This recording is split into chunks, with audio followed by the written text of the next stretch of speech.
Assalamualaikum warahmatullahi wabarakatuh. Innal hamdalillah wa salaman amma ba'da. Bismillahirrahmanirrahim.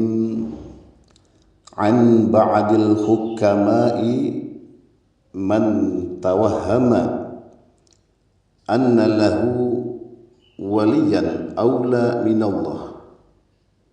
Qalat ma'rifatuhu billahi wa man tawahhama lahu aduwan a'da min nafsihi qallat ma'rifatuhu bi nafsihi. Sebagian hukama berkata, wa man tawahhama, barang siapa menyangka bahwa ia mempunyai penolong yang lebih utama daripada Allah, maka ia belum mengenal Allah dengan baik. Dan barang siapa yang menyangka bahwa ia mempunyai musuh yang lebih gagah daripada nafsunya, maka ia belum mengenal dirinya dengan baik. Sahabat-sahabatku yang dimuliakan oleh Allah Subhanahu wa ta'ala, jadi orang yang mengenal Allah Subhanahu wa ta'ala mengetahui bahwa Allah adalah Maha Penolong, An-Nasru, melalui berbagai cara, baik melalui dalil naqli atau wahyu maupun pengalaman hidup yang menunjukkan pertolongan Allah. Berikut penjelasannya. Satu, dalil dari Al-Quran dan hadis. Allah Subhanahu wa ta'ala sendiri menyebutkan dalam Al-Quran bahwa Dia adalah Maha Penolong. Beberapa ayat yang menjelaskan hal ini antara lain yaitu surat Al-Baqarah juz 2 halaman 286. Jadi la yukallifullahu nafsan illa wus'aha.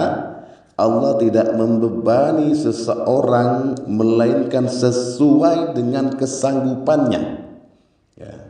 Ia mendapat pahala dari kebaikan yang diusahakannya dan mendapat siksa dari kejahatan yang dikerjakannya. Mereka berdoa, ya Tuhan kami, janganlah Engkau hukum kami jika kami lupa atau kami bersalah. Engkaulah pelindung kami, maka tolonglah kami terhadap kaum yang kafir.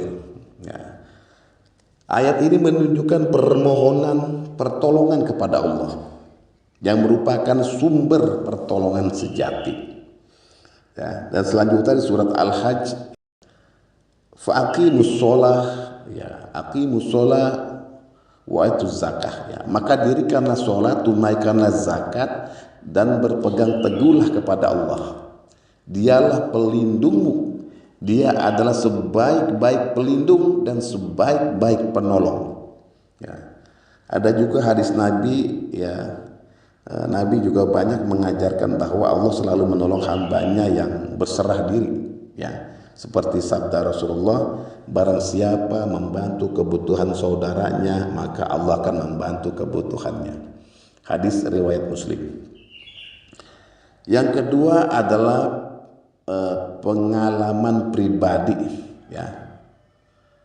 Yang pertama tadi adalah dalil, dalil naqli. Yang kedua adalah pengalaman pribadi dan kehidupan orang beriman.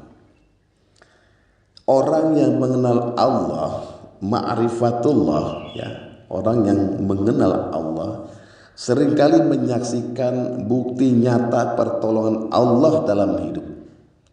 Pertolongan Allah bisa datang dalam bentuk ketenangan hati, saat seseorang menghadapi ujian atau kesulitan.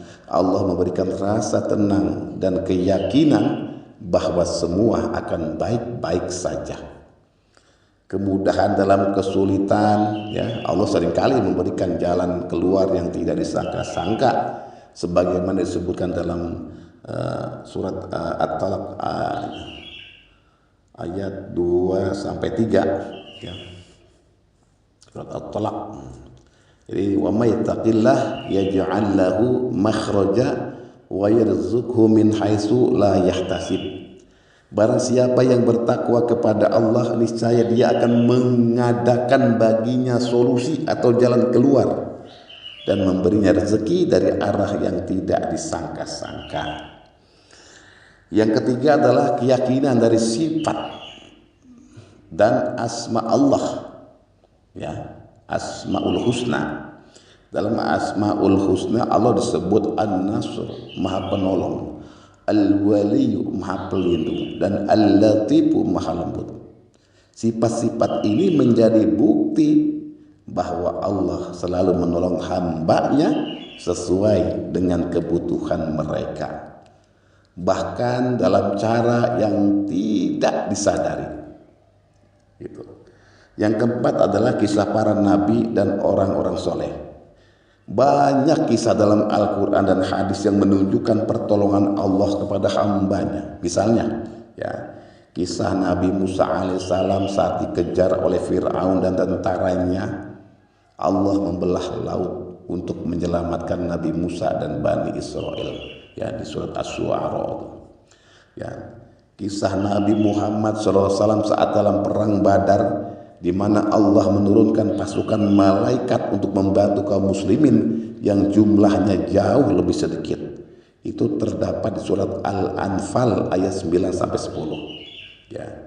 Jadi dengan dalil-dalil ini, orang yang mengenal Allah tidak hanya yakin bahwa Allah adalah Maha Penolong, tetapi juga merasakan kehadiran dan pertolongan Allah dalam kehidupan sehari-hari. Keyakinan ini semakin menguatkan imannya dan ketergantungan mereka kepada Allah. Tentu ada lebih banyak cara bagi seseorang yang mengenal Allah Subhanahu wa Ta'ala untuk memahami bahwa Dia adalah Maha Penolong. Selanjutnya adalah yang kelima, pola hidup yang mengandalkan Allah. Ya, jadi selalu Allah, tawakal. Ya. Orang yang mengenal Allah, ma'rifatullah, ya. Orang yang mengenal Allah memahami bahwa Allah tidak pernah meninggalkan hambanya, terutama mereka yang bertawakal kepada Allah. Tawakal bukan hanya menyerahkan segalanya kepada Allah tanpa usaha, tetapi meyakini bahwa hasil akhir sepenuhnya berada dalam kuasa Allah, qadarullah. Hal ini ditegaskan dalam firman Allah di surat Al-Imran. Ya. Jika Allah menolong kamu, maka tidak ada yang dapat mengalahkan kamu. Tetapi jika Allah membiarkan kamu atau tidak memberi pertolongan, maka siapa yang dapat menolong kamu selain Dia? Ayat ini menunjukkan bahwa pertolongan Allah adalah satu-satunya sumber kekuatan yang sejati. Satu-satunya sumber kekuatan yang sejati. Yang keenam adalah rasa cinta dan kasih sayang Allah kepada hambanya. Ya, orang yang mengenal Allah, orang yang bermakrifat kepada Allah akan memahami bahwa pertolongan Allah bukan hanya dalam bentuk fisik atau materi, tetapi juga dalam bentuk kasih sayang yang melimpah. Ya, contohnya, Allah mengampuni dosa hambanya yang bertaubat, ya, sebagaimana dalam surat Az-Zumar. Ya. Katakanlah, wahai hamba-hambaku yang melampaui batas terhadap diri mereka sendiri, janganlah kamu berputus asa dari rahmat Allah. Sesungguhnya Allah mengampuni dosa-dosa semuanya. Allah memberikan hikmah di balik ujian yang diberikan, sehingga ujian itu menjadi jalan menuju kebaikan yang lebih besar. Yang ketujuh adalah bukti pertolongan Allah dalam alam semesta. Jadi Allah menunjukkan kehadiran dan pertolongannya melalui hukum alam yang sempurna. Contohnya, ya, Allah memberikan udara yang cukup untuk manusia bernapas. Allah menciptakan mekanisme tubuh yang otomatis memperbaiki luka atau melawan penyakit. Ya. Allah memberikan hujan sebagai sumber kehidupan, sebagaimana disebutkan dalam surat An-Naba. Surat An-Naba itu. Dan kami turunkan dari awan air yang tercurah, supaya kami tumbuhkan dengan air itu biji-bijian dan tumbuh-tumbuhan serta kebun-kebun yang lebat. Nah, pertolongan ini sering tidak disadari, tetapi merupakan bukti konkret bahwa Allah selalu menolong makhluknya. Yang kedelapan, ya, doa sebagai bentuk pengakuan akan pertolongan Allah. Doa adalah bukti langsung bahwa manusia sadar hanya Allah yang bisa memberikan pertolongan. Dalam hadis Rasulullah SAW bersabda, ya, tidak ada yang dapat menolak takdir kecuali doa. Hadis riwayat Tirmizi. Allah sendiri memerintahkan manusia untuk meminta kepada Allah. Ya. Surat Al-Baqarah ayat 186 tuh, ya. Dan apabila hamba-hambaku bertanya kepadaku, wa idza salaka ibadi anni, ya, apabila hamba-hambaku bertanya kepadamu tentang aku, maka jawablah, sesungguhnya aku dekat, fa inni qarib ujibu da'watad da'i idza da'ani, sesungguhnya aku dekat, ya. Jawablah, maka jawablah, sesungguhnya aku dekat. Aku mengabulkan permohonan orang yang berdoa apabila ia memohon kepadaku. Jadi orang yang mengenal Allah menyadari bahwa doa adalah sarana untuk mendapatkan pertolongan Allah, baik langsung maupun tidak langsung. Yang kesembilan adalah pertolongan Allah dalam ujian hidup. Allah sering kali memberikan ujian sebagai bentuk kasih sayang, bukan hukuman. Dalam ujian Allah juga memberikan kekuatan dan solusi. Hal ini sesuai dengan surat Al-Insyirah, ya. Surat Al-Insyirah, karena sesungguhnya bersama kesulitan ada kemudahan. Fa innal usri innal ma'al usri yusra, ya kan? Setiap apa? Bersama kesulitan ada kemudahan. Sesungguhnya bersama kesulitan ada kemudahan. 2 kali, ya, ayat itu di surat Al-Insyirah. Jadi orang yang mengenal Allah akan merasa bahwa setiap ujian adalah tanda perhatian Allah, dan pertolongan Allah selalu ada untuk menolong mereka melewati ujian tersebut. Yang ke-10, pengalaman kolektif umat Islam, ya. Sejarah Islam penuh dengan bukti pertolongan Allah kepada umatnya, baik secara individu maupun kolektif. Misalnya, ya, kemenangan kaum muslimin di perang Badar meskipun mereka jumlahnya kalah banyak, ya.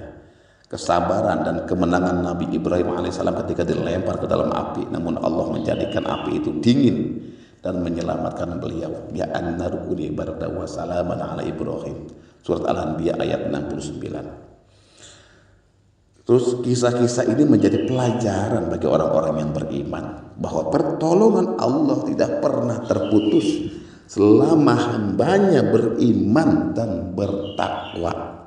Jadi kesimpulannya adalah orang yang mengenal Allah tahu bahwa bahwa Allah itu adalah Maha Penolong.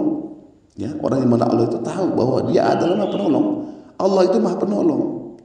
Karena memahami sifat-sifat Allah, sifatullah, wujudullah, ya, qudratullah, memahami sifat-sifat Allah, menyaksikan tanda-tandanya dalam kehidupan dan alam semesta, serta melalui pengalaman pribadi dan kolektif umat manusia. Keyakinan ini menguatkan iman, menanamkan rasa syukur, dan memotivasi mereka untuk terus berserah diri kepada Allah. Itu ya. Itu. Kemudian selanjutnya adalah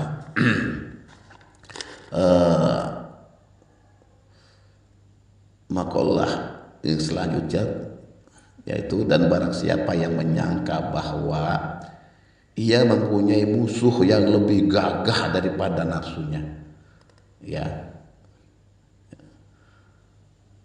Jadi barang siapa yang menyangka bahwa ia mempunyai musuh yang lebih gagah daripada nafsunya, maka ia belum mengenal dirinya dengan baik. Ya, hawa nafsu, sahabat-sahabatku yang dimuliakan oleh Allah, jadi hawa nafsu dianggap sebagai musuh manusia. Kenapa? Ya karena ia sering kali menjadi penghalang utama untuk taat kepada Allah dan menjalani hidup sesuai dengan nilai-nilai kebaikan. Ya, berikut adalah alasan-alasannya. Ya, yang pertama, satu, hawa nafsu menggoda manusia untuk menyimpang dari jalan Allah. Hawa nafsu adalah dorongan dalam diri manusia yang sering kali mengarah kepada hal-hal negatif seperti keserakahan, kemalasan, dan keinginan untuk melanggar perintah Allah. Ya, dalam surah Yusuf, ya, Allah berfirman, ya, sesungguhnya nafsu itu selalu menyuruh kepada kejahatan, kecuali nafsu yang diberi rahmat oleh Tuhanku. Ya. Jadi hawa nafsu bekerja. Ya, jadi kalau nafsu yang diberi rahmat itu ya seperti orang nikah, ya, nikah sah itu namanya nafsu yang diberi rahmat. Ya. Ya, jadi hawa nafsu bekerja seperti musuh internal, ya, yang menggoda manusia untuk meninggalkan akhlak mulia dan memilih jalan yang buruk. Ya. Yang kedua yaitu hawa nafsu membutakan akal dan hati. Hawa nafsu seringkali membuat manusia kehilangan akal sehat, sulit membedakan yang benar dan yang salah, dan mengabaikan peringatan dari Allah. Ketika manusia hanya mengikuti hawa nafsu, ia cenderung mengejar kesenangan duniawi, mengabaikan kehidupan akhirat demi kepentingan dunia yang bersifat sementara, membangkang terhadap kebenaran, tidak mau menerima nasihat atau perintah Allah karena keinginan pribadinya lebih diutamakan. Hal ini dijelaskan di dalam surat Al-Jasiyah ayat 23. Maka pernahkah kamu melihat orang yang menjadikan bahwa hawa nafsunya sebagai Tuhannya dan Allah membiarkannya sesat berdasarkan ilmunya? Ya, itu. Yang ketiga adalah hawa nafsu menjadi alat setan untuk menyesatkan. Setan menggunakan hawa nafsu manusia sebagai celah untuk menyesatkannya. Ketika manusia tidak bisa mengendalikan hawa nafsunya, setan akan lebih mudah membujuknya untuk berbuat dosa. Ini terlihat dalam kisah Nabi Adam alaihissalam, ya, di mana setan menggoda Adam dan Hawa untuk memakan buah terlarang dengan memanfaatkan rasa keingintahuan dan hawa nafsu mereka. Ya, surat Al-Baqarah ayat 35 sampai 36. Ya. Yang keempat, mengikuti hawa nafsu menjauhkan manusia dari kebenaran. Orang yang menuruti hawa nafsu, ya, menuruti hawa nafsunya cenderung menolak ajaran agama dan nilai-nilai moral. Ya, Rasulullah SAW bersabda, tidak beriman salah seorang dari kalian hingga ia menjadikan hawa nafsunya mengikuti apa yang aku bawa atau ajaran Islam. Hadis riwayat An-Nawawi. Ya. Ketika hawa nafsu dibiarkan menguasai diri, manusia akan cenderung mendahulukan keinginannya daripada kehendak Allah. Akibatnya ia menjauh dari petunjuk Allah. Yang kelima, hawa nafsu menjadi sumber dosa besar. Banyak dosa besar yang berasal dari hawa nafsu, seperti ya keserakahan. Nafsu ingin memiliki lebih dari yang dibutuhkan. Ya, zina, nafsu yang tidak terkendali terhadap lawan jenis, kemarahan, nafsu untuk melampiaskan emosi tanpa pertimbangan akal yang sehat. Ya. Nafsu ini dapat menghancurkan hubungan manusia dengan Allah, sesama manusia, dan dirinya sendiri. Yang keenam adalah hawa nafsu menurut kepuasan yang tidak pernah berakhir. Jadi hawa nafsu seringkali tidak mengenal batas. Semakin seseorang memuaskannya, semakin besar keinginannya. Hal ini dapat membawa manusia kepada kehancuran. Sebagaimana sabda Rasulullah SAW, seandainya anak Adam memiliki 2 lembah penuh harta, ia pasti ingin yang ketiga, dan tidak ada yang bisa memenuhi mulutnya kecuali tanah atau kematian. Hadis riwayat Bukhari dan Muslim. Yang ketujuh adalah perjuangan melawan hawa nafsu. Perjuangan melawan hawa nafsu adalah jihad terbesar, gitu ya. Jihadul akbar, ya. Dalam Islam, melawan hawa nafsu disebut sebagai jihadul akbar, jihad terbesar. Rasulullah SAW bersabda, raja'na min jihadil asghar ila jihadil akbar. Ma huwa ya Rasulullah? Ya. Kita baru saja kembali dari jihad kecil menuju jihad besar melawan hawa nafsu. Hadis riwayat Baihaqi. Ini menunjukkan bahwa sulitnya mengendalikan hawa nafsu, sehingga perjuangan melawannya dianggap lebih besar daripada melawan musuh eksternal.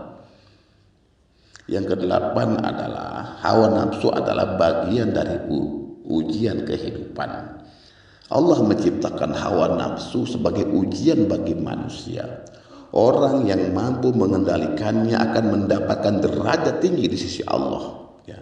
Dalam surat An-Nazi'at ayat 40-41 Allah berfirman, dan adapun orang-orang yang takut kepada kebesaran Tuhannya dan menahan diri dari keinginan hawa nafsunya, maka sungguh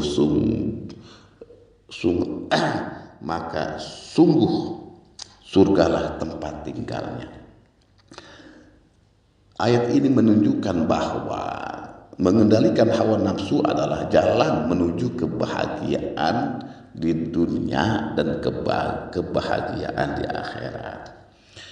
Jadi kesimpulannya adalah hawa nafsu dianggap sebagai musuh manusia karena ia adalah dorongan dalam diri yang sering mengarahkan kepada keburukan dan menjauhkan manusia dari Allah.